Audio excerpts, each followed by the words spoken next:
Well, welcome to our last November session.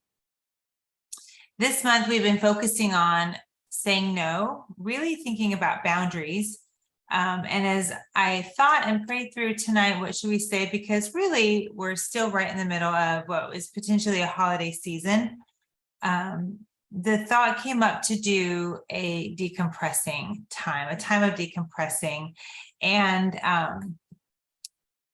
the idea of a holiday hangover came to my mind. I hope that doesn't offend anybody by me saying a hangover, but it really does feel that way. It a lot of times, whether you had a great weekend and you're great with your eating, we still have a time of decompressing, maybe needing to detox. Maybe we've overindulged in foods, and other people's emotions might have overindulged themselves on us. There's a whole mixed bag of things that could have gone on in the last few days, and maybe we'll continue as we move through this month. I know as my family and I, we looked ahead at December. We do not make a huge deal out of Christmas. We choose to really focus more on Hanukkah. That's something that our family just has had a blast doing. And yet we still have family that does make a big deal out of all the holidays, really. And so we're looking at like, wow, even though we want to have boundaries, we still are going to see a lot of people we wouldn't normally see, events, gatherings, yada, yada. And with that, there comes a hangover of sorts. It's funny, again, I'm really trying to be good with my eating, and yet I've had a piece of pie every single day since Thursday. I don't eat pie every day, but here we are, right? So I don't know what your indulgences were, but there it is. When it comes to saying no, there are times when we know we should say no, in the case of my pie, but we choose to say yes. And so we deal with the ramifications of that. If you think about the pie, I'll use pie as an example, because everyone thinks of pumpkin pie, whether you like it or not, around Thanksgiving. When you choose to say no to something perhaps your body might not enjoy, you understand that there's ramifications. And I'll share Lisa's hot tip. If you guys have not heard her tip of doing, was it Essential Zyme, Lisa? After you just comment in the chat, and I'll share with everyone watching later. After you eat a lot of sugar, there was something like that. I will do, or maybe it was Akatea. I think it was Akatea, actually. Thank you. I just remember that, as I said, the Akatea, drop of Akatea. So if you eat a lot of sugar, maybe you don't normally do that for your blood sugar, that brings it right down. Doing some extra enzymes, I think that was my hot tip. So that your body can process something that it's not normal or not used to processing that. When we've been around people that we may not see all the time, we may need to do this, an emotional detox, emotional decompressing after everything has passed. Holidays are fun, gatherings are fun, and this is information. I know we're talking about holidays because that's where we are, but if you're watching this later, maybe it's June and you just found this video on YouTube and you may think it's not relevant. Trust me when I say it is relevant for any time you gather with people you don't normally gather with. This is relevant for weddings, for graduations. For those of us who go to Young Living Convention, this is incredible for Young Living Convention, because you are around a lot of people and a lot of people have their emotional stuff. What I've noticed is a lot of folks don't take the time to be introspective and deal with their emotions. And so sometimes they respond or react, I should say, in a way that hits you and pings you in a weird way, or vice versa. We can use all the Angelica, the Angelica, that's a good oil too, white Angelica, which is awesome. And we still have things going on in our minds. So just want to set the stage there. We're going to shake off that holiday hangover. And I want to invite you actually to take some notes. keep this as a regular practice over this month. Really, anytime you do anything. Last week, I mentioned how I thought it was so brilliant of me. I thought I was being so smart by going to Costco the Friday before Thanksgiving, because I didn't think anybody would be there. After all, it was like 5 days before Thanksgiving. I'm a last minute Lucy. If it were me, I would have gone, like, really in my own, when my husband was alive, I would have gone on Wednesday. So I thought I was being really wise. Well, that apparently everyone in Texas thought the same thing. So whether you're going to the market this time of year, or a play, a church gathering, anything, this is a great practice. Even if you had a wonderful time, there's nothing that you feel you need to detox from, walking through this is really helpful. It's a powerful practice just to keep in your back pocket and keep it as something that you just do, just like brushing your teeth. We had the blessing of having extended family over on Saturday, and there wasn't anything negative or anything upsetting. It was just, there was just times where people's moods were shifting and you just sort of feel like this roller coaster of everybody. So when everyone left, I did this practice, took a time of breathing in my oils and thinking through and taking some time to journal. And it really helps see things for what they are, what they're not. And then for me personally, it's how then I can pray better for my family, my little tribe, and then my extended family, aunts, uncles, cousins, that sort of thing. So when you get into a practice of saying, okay, how can I turn around and serve, right? When you start to get more emotionally healed, and then you take a situation where you know you have to decompress from, but you also see, wow, these people could need some serving. It's a really neat way, a neat place to be in.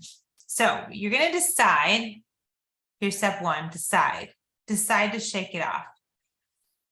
Just like my pie. You know, some of you guys saw I shared on social media just for my own sake, so that a year from now, I can go back and be like, yeah, sister, you did it. Well done. But I started running again, which is not really because of the pie, but it was just sort of triggered like, okay, it's time. I mean, this is something my husband and I did, but it's doing that kind of a thing. You saw you had a little extra pie, a little extra helping of mashed potatoes or whatever. So you're going to decide. You're emotionally detoxing. You've been with a lot of people, all their stuff swirling around. It may even still be in your home. It's a great time to diffuse sage, white angelica, clear it out, literally open the windows. I have some friends that just do, thank you, Lisa. That means a lot, by the way. That open the windows and maybe just like sweep the floors, just kind of just energetically clean your house. And use those oils on yourself. The second thing is use your oils with intention. Be intentional about what you're doing. I highly recommend this the day of your event, unless it's really late in the evening, although it, you know, this takes 5-10 minutes. But I recommend doing that for those of us who maybe this is new, or you're doing something, you're realizing, okay, yeah, I had that weekend. Okay, I need to do this. That's fine. But just keep this in your practice as doing it daily. Yes, clearing out the house energetically, Michelle, by opening your windows is so important. I love that, especially if you live in a place like we do, where the weather is beautiful right now, and even in that cold, crisp, you know, if you live in the north, any place above Oklahoma and then stretched out, right? All you guys, Deb's like, even just for 5-10 minutes, just open those windows real quick, get it out, and you're good. So you're going to decide, and then you're going to use your oils with intention. And we'll talk about your oils, what oils, in just a moment. But the third step is, and I love this practice, and I'm just curious your response or what you all think about this, but wash your hands. Wash your hands of the event and the experience and the people that you met with. You know, we see this in scripture. Pontius Pilate, it was something that they did. They washed their hands of the accusation of being associated with something. This has been a really powerful thing that I learned actually from my dear friend Maribel. Some of you guys know her. She used to do breathwork practice when we did our Essentially Free classes. But she taught me how to just wash your hands. Just imagine everything, every conversation that you had, all the things that went on. It's a form of breaking off that quantum entanglement. We can become entangled with people just in our soul to soul when we interact with them. And a lot of times when we feel what they're feeling, we have really deep conversations with them. Washing your hands, you guys, is such a great way just to break that up and literally watch it all wash down the drain. So there's three things there. When we talk about oils, I mentioned before we hit record, so I'll say this again for those of you watching later who hopped on a little bit later. I've got 4 oils that I love for this practice. Oh, Yvonne, I'm just to share that for other people to hear later. Her sister does it every time she does a massage. Yes, listen, if you are, I'm going to pause before I talk about the oils. As a hairdresser forever, I can't stress enough for some of you who do massage, who cut hair, do nails, any of that hands-on, you touch other people on a regular basis, washing your hands is so powerful. And yes, Sarah Maribel did say clap your hands as a kind of shake it off. That, yeah, she would do that. I've forgotten about that. Thank you. So washing your hands and doing that when you are in contact with people, doing raindrop, all of that kind of thing. You just want to get rid of whatever they have. The oils, I keep looking over here because they've got my oils here. So there's 4 that I want to mention. I have Release, Inner Harmony, Cedar Wood, and then Harmony. Now, Inner Harmony is an oil that it looks like this in case you've never seen it. It's an oil that comes with the Freedom Bundle. So I only recommend that oil if you have used the Freedom Bundle already. That is next level emotional healing. If you've not ever used it, I'd love to have a conversation with you about it before you decide. If you have it, if you're one of those people, that many that I've talked to over the years who has it, you've actually never unpackaged it, let's have a conversation. This may be the time to use it and maybe not. Maybe it's a time to wait as well. But that is where that oil comes from if it doesn't look familiar to you. Harmony is one, not Inner Harmony, but regular Harmony came in the Feelings collection, also comes separately. But Harmony will create harmony with those around you and also in yourself. Inner Harmony is a little bit deeper, where everything that's on the inside, what you think about, what you want to align with, becomes easier to align with it. And then Release is an excellent one if you are wanting to release anything that is negative. And as we walk through some more practice tonight, if you have Release and you want to walk through it, this is a great one to begin with. And then, of course, our old friend Cedar Wood. Cedar Wood is such a lovely oil. It's so gentle, but it also helps to rewrite all those neural pathways, rewrite your brain, help you think clearly. And when you're doing your detox, you're getting rid of your holiday emotional hangover, or your gathering emotional hangover, Cedar Wood will help right your brain and get you right back on track to where you need to be, right? It's kind of like, for me, having a piece of pie and then the next day saying, okay, you know what? I need to start my day with oatmeal. That's what I like, by the way. Just not saying that that's anybody else. That's my deal. I'll go out to breakfast with my kids and I'll get steel cut oatmeal. They're like, Mom, we're out at, the pantry. What are you doing? I like oatmeal. Or having a salad for lunch, right? Yes, Lisa, thank you for reminding us. Monday night, if you are watching this tonight, Monday, the 28th of November, this is the last day that the Freedom Bundle is on sale, and it's an incredible deal, and you can buy it separately, which is amazing. So that's a great point. I want to share with what Deb said, that Release turns her into a mushy mess. I love that. Use with caution. It does tend to release all the stuff. So again, right? Yes. I'll share a story just to not to scare you, but just to make a point. When I first started using emotion oils, I was using Release. This is don't follow what Jen Weir did. This is a bad idea. I love the smell of Release. So I would use it all the time when I first started using it. And I used it when I went to the Young Living Convention. I was a hot mess express. I mean, I was so weepy.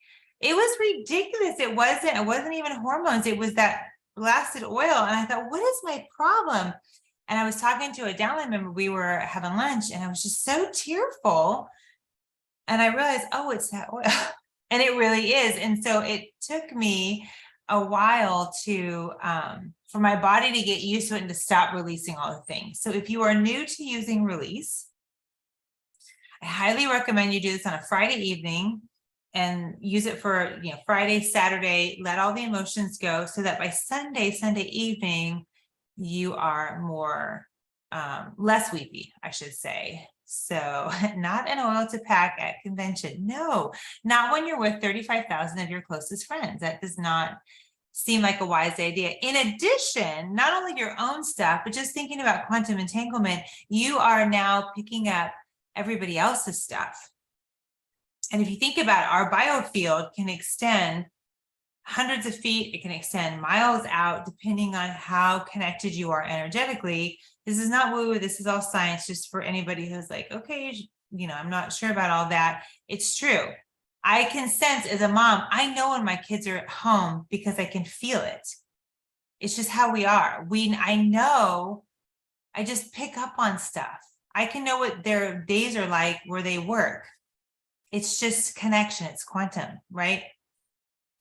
Moms know. And when you are in, let's use, okay, I love going to baseball games. Well, I did before my husband passed. I haven't brought myself to go see a ball game yet in a year and a half. But if you go to ball games or you go to basketball or any kind of sporting event and there's this big collective energy, you feel that.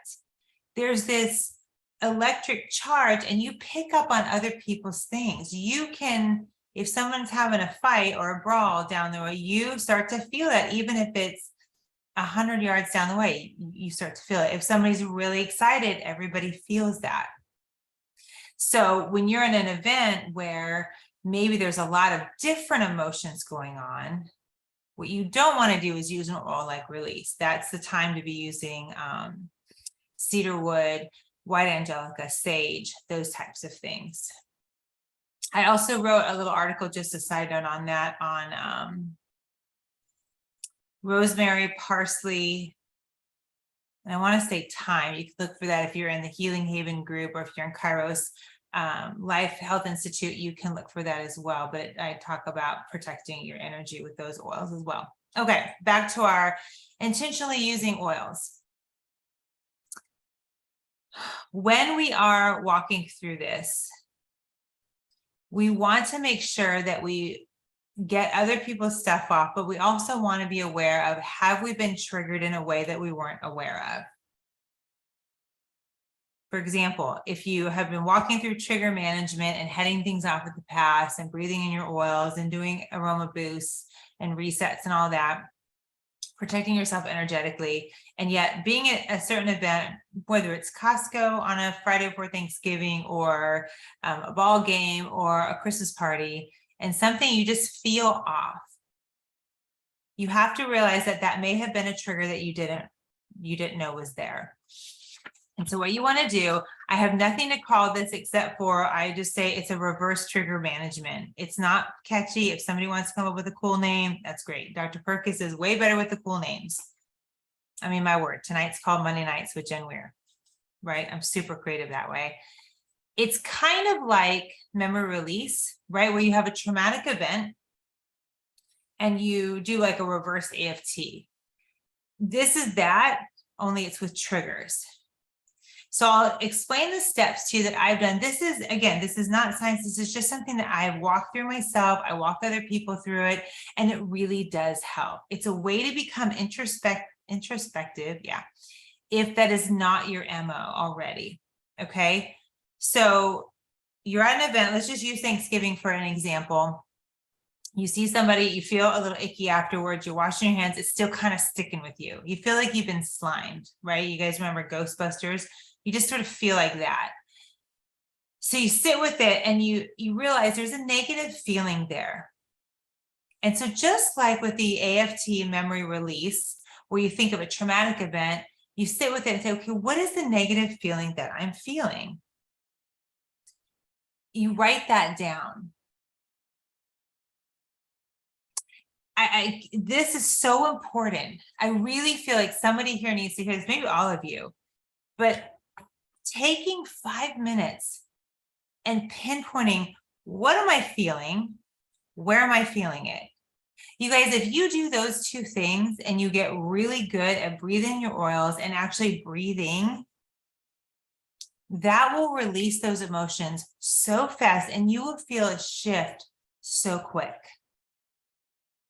Because you can then begin to ask, okay, let's say I'm feeling frustrated in my chest. What I do is I say, okay, Lord, is this me? Am I frustrated or am I picking up on somebody else's frustration? If it's somebody else, so that's distinct. That's a distinct question to ask. Ask yourself, ask the Lord, whose is this? Is this mine or am I picking up on someone's? If you're picking up on somebody else's stuff, well, that's easy. Wash your hands, not my circus, not my monkeys. And you can just release it, intentionally release it. If it is yours, sit with it for another minute or two. Why am I feeling this way? Why do I feel frustrated in my chest?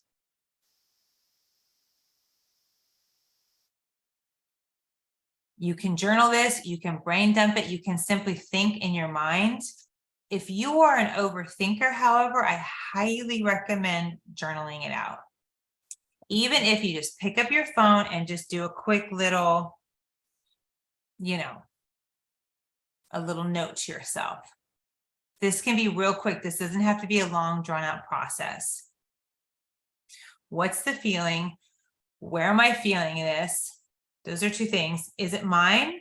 If not, it's done. Well, you put your oils on, wash it off, whatever you need to do. If it is yours, why am I feeling this way? Where did it come from? Quick, simple.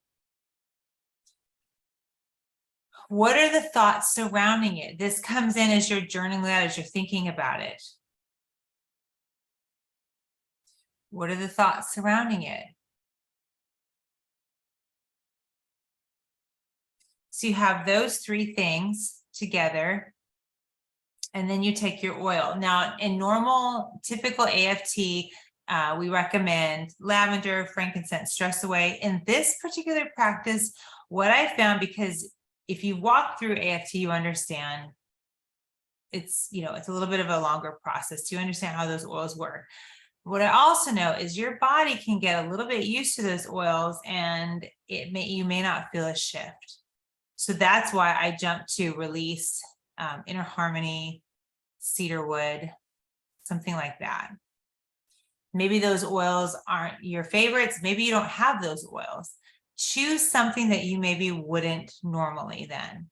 You know what I mean? Like if you're doing an AFT and you're used to the 3 oils and then Believe and Inner Child, all those things, choose something different. This is why I chose these. I mentioned I pulled out 3 wise men. This is another great one. Something that wakes it up, because what you're doing is you're breathing in these oils with the idea of you're decompressing, you are shaking off that trigger, or excuse me, that emotional hangover. Inspiration is a great one, Yvonne. Yeah, absolutely. Absolutely. There was a time, and I'm not sure if Young Living is still, this is on purpose. I know there was a time when the blue oils, the more purple oil, well, really more purple oils and then some purpley blue oils were the emotion blends, or ones that dealt with the emotions. So if you think about that, I mean, I've got here Present Time, Sarah, Inner Child, Hope, those types of blends. So inspiration is one of those. I said that because she mentioned inspiration. And you take all of that and you take your oil and you breathe it in 60 seconds. If you have a smartwatch, put a little timer on. If you've got your phone, be really, really diligent about that.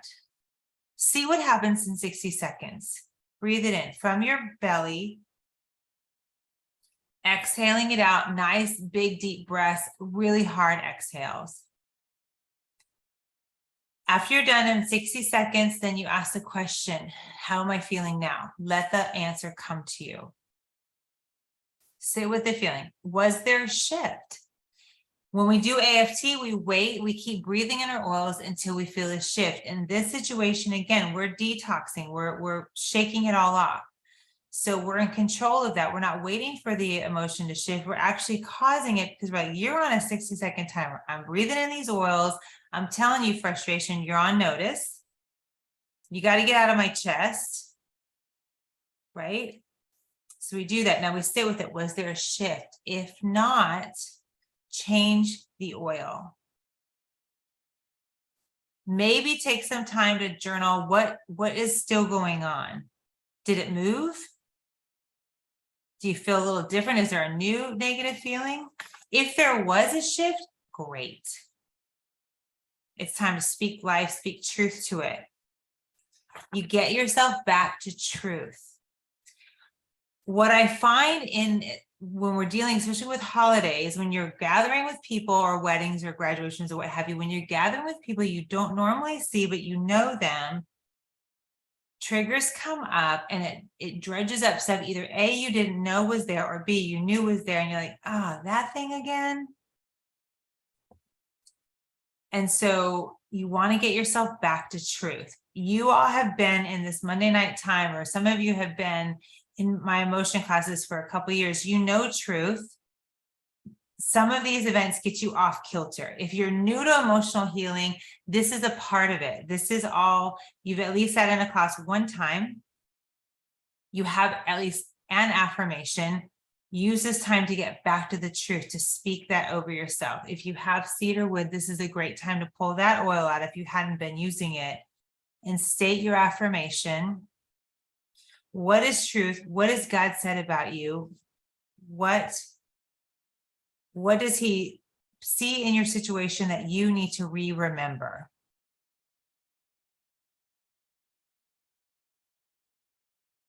And you keep repeating this process until you feel a significant shift. Keep changing the oil. Once you do it, I've rarely had it with somebody or myself that it doesn't shift with like 2 or 3 rounds at most.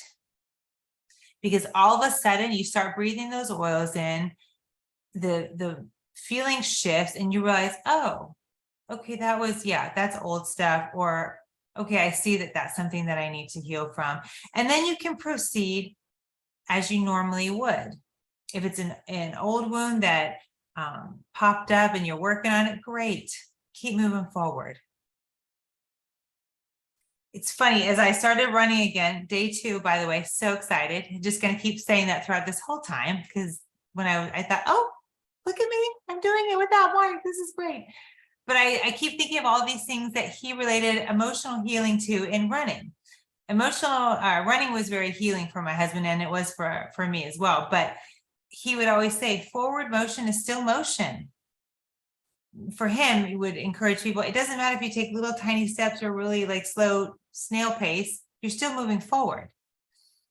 So in emotional healing, if you get triggered, you kind of get knocked off the horse, so you have this time where you were slimed and need to shake it off. As long as you're still moving forward, you're still moving forward. You're still going in the right direction.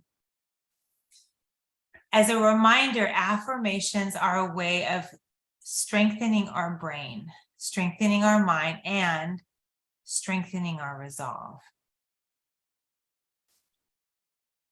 If you're in a situation and you're not feeling a shift emotionally, you don't see a lot of forward motion and movement, I'm just going to submit this to you. This could be something, maybe your brain body isn't willing to let it go yet. In that situation, I would suggest an oil like acceptance. Even release on that one. Just a thought. Okay, so that is our holiday emotional detoxing. This is something like I say with everything, practice makes permanent. If you keep working through this and practice these, how are you feeling right now? Okay, I'm feeling joy. Great. Let's keep breathing in some oils to that and start practicing noticing your feelings. Where are you feeling that in your body?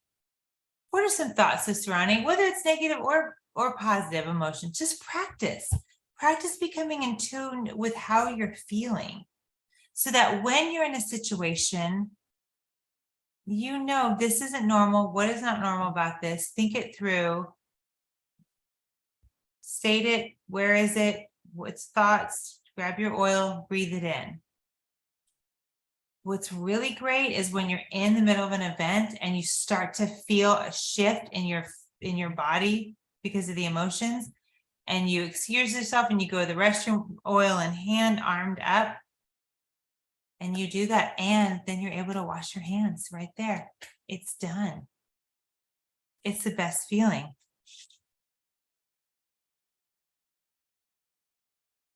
Okay. The last thing I want to share with you all is your design. It's something my friend Brenda has been teaching me over the last year. And it finally clicked with me. She's been saying this to me for a year, that design is different than personality. How many of you guys, if I said, hey, what's your personality type? How many of you would be able to, just those of you on with me now, would be able to say, you know, your personality, oh, I'm a this, whether it's a color or it's a disc personality or an animal? How many of y'all would be able to say that? Deb, yeah. Lisa, okay, so a couple of you guys. Personality tests seem to be all the rage in the last couple of decades. And I don't know if you are suckers like I am, but if something like that comes on Facebook, like, oh, what kind of cheese are you? I totally want to know what kind of cheese I am. By the way, in case you're wondering, I'm mozzarella. My husband was spray cheese, right? And then my son, which cracked me up, he is a patriot through and through. I don't know where he gets that from. My husband and I are not political at all, but Zion, well, he got American cheese. And I'm like, of course you got American cheese. Of course you did. It was the weirdest thing. I love doing the what kind of Marvel character you are. I'm always like Iron Man or something snarky. I'm like Elsa Free. Okay, so yeah, Sarah, don't know your personality type. And that's actually good. If you look at Lisa's comment, I think it limits you. Yes. Yes. Yes. American is not cheese. It's not. It is not even a cheese. I know. It was, yeah, it's cheese food. It's the stuff you feed cheese. Personality types I have learned, so I want to share it with you all, and this helps with, this actually goes with your holiday emotional detoxing, hangover, whatever you call it, and when you're gathering with people. Personality types are so limiting. My least favorite one, and I want to spit nails when someone talks about it, you guys know where I stand on anything. You never have to guess how I feel about something, but is that Enneagram. It drives me up a wall, up a freaking wall, because, and this is my favorite. I'm like, I don't like that one. I think it's weird, da, da, da. And my friend is like, oh yeah, that's because you're an 8. I'm like, okay, that right there is why I don't like it.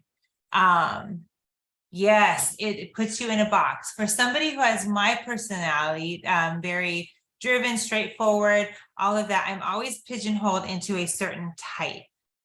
And it becomes as a weapon. I think we tend to use personality types as a weapon. It's kind of like what my son was saying this today, how people will blame their horoscope, their bad behavior on their horoscope. And he was like, that drives me nuts. And it's interesting at 21 now, they're starting to see how the world is.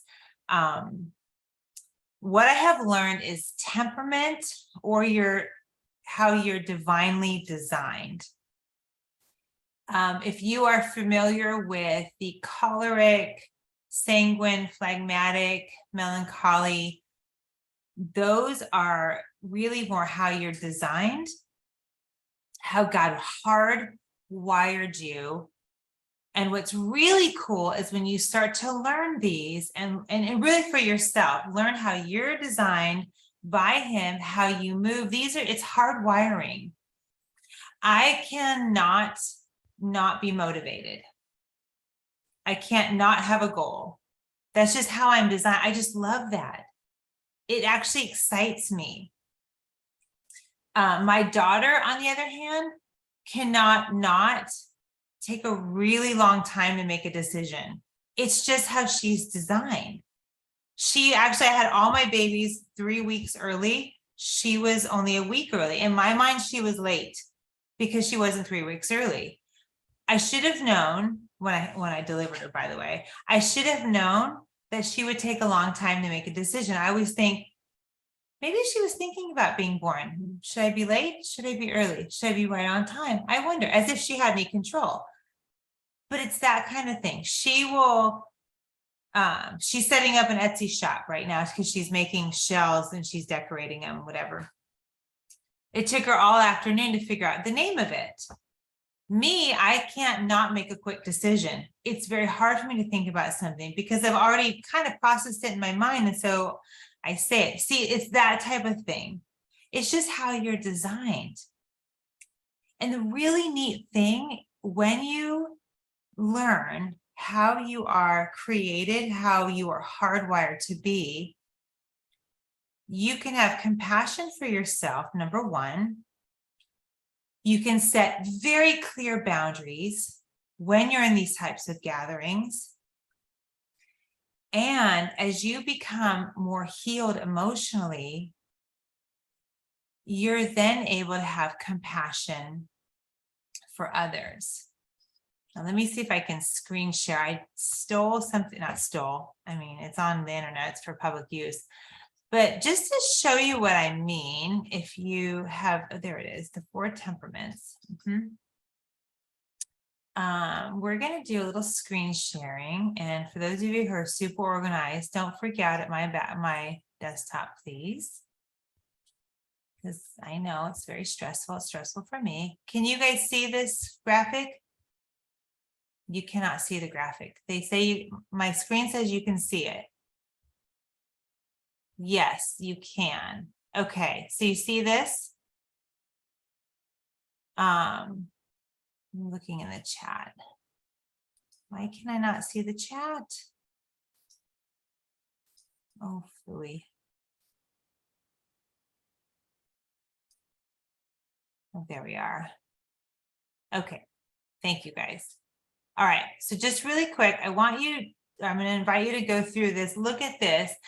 I don't care for, I'm making one of my own that doesn't say strengths and weaknesses because I don't like that either. That still feels negative.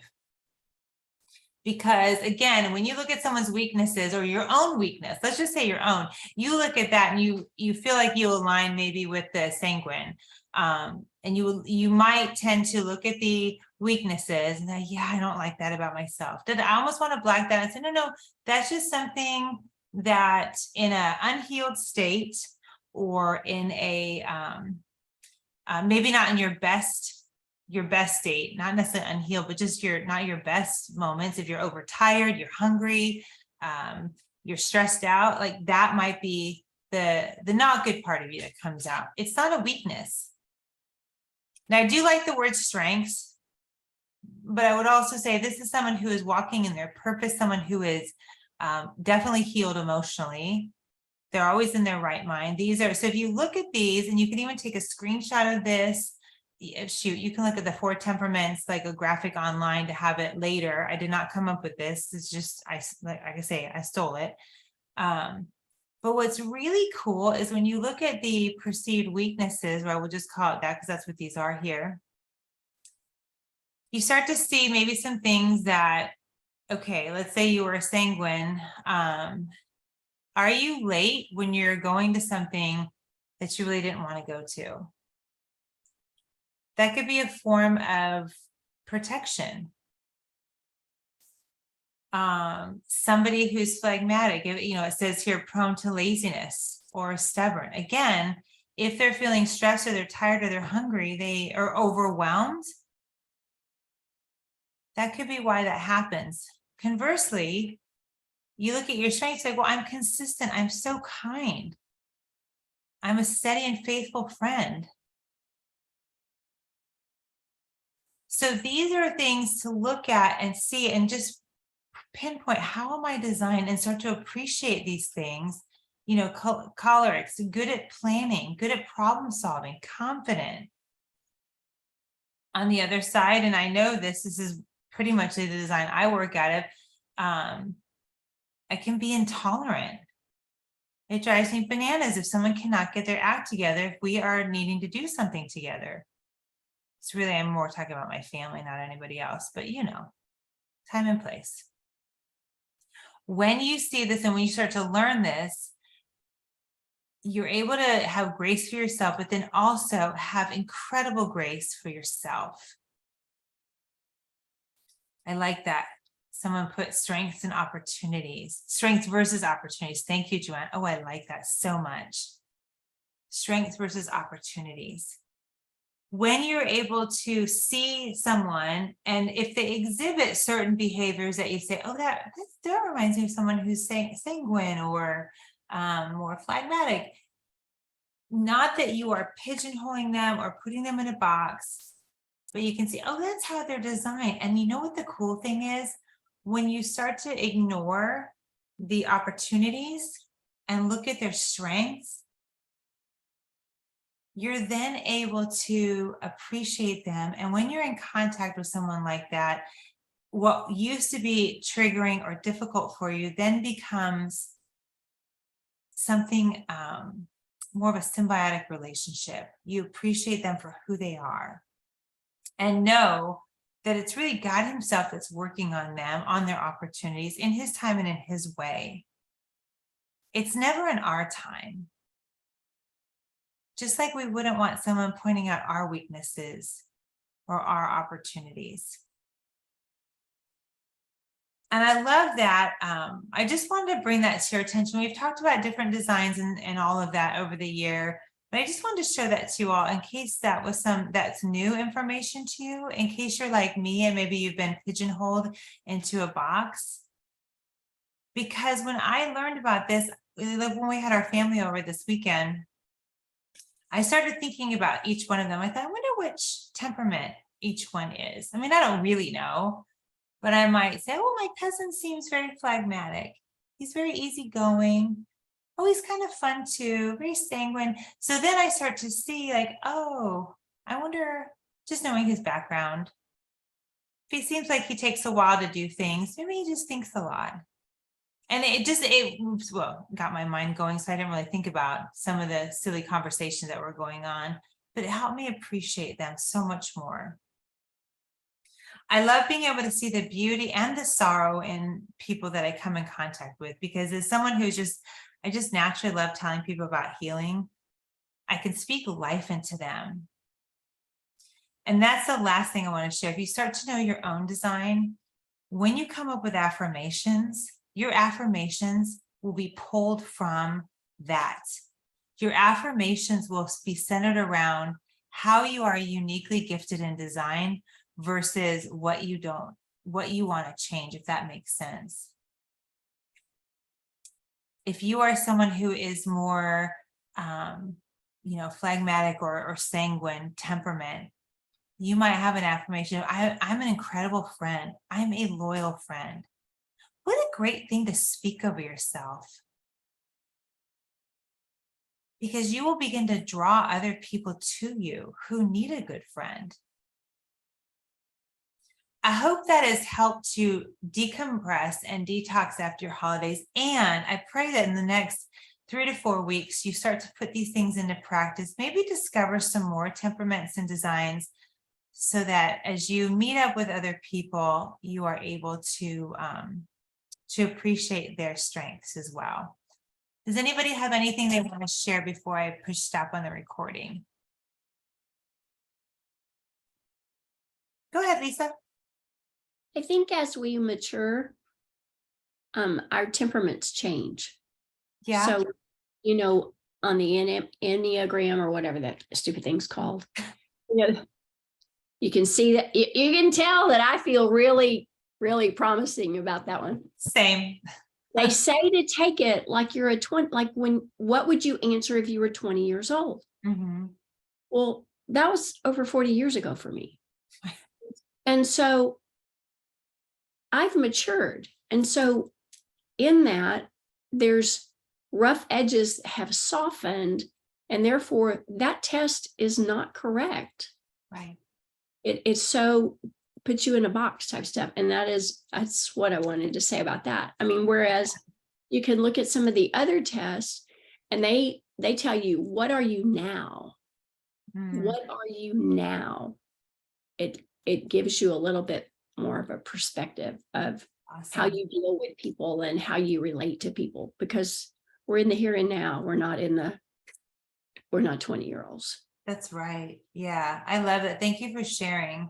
And I know with temperaments, this is also, I should know this, but it comes from, who was the philosopher that thought our temperament came from the type of blood that we had, or how much mucus we had. And I'm sorry. Now I should have known this before I talked about it. I'll see if I can dig up some information. It was way back in, the Greek philosopher time of day, right? It was either like Socrates or one of those guys that if you had a lot of phlegm, you were more phlegmatic, a lot of more blood. I want to say it was choleric and that type of thing.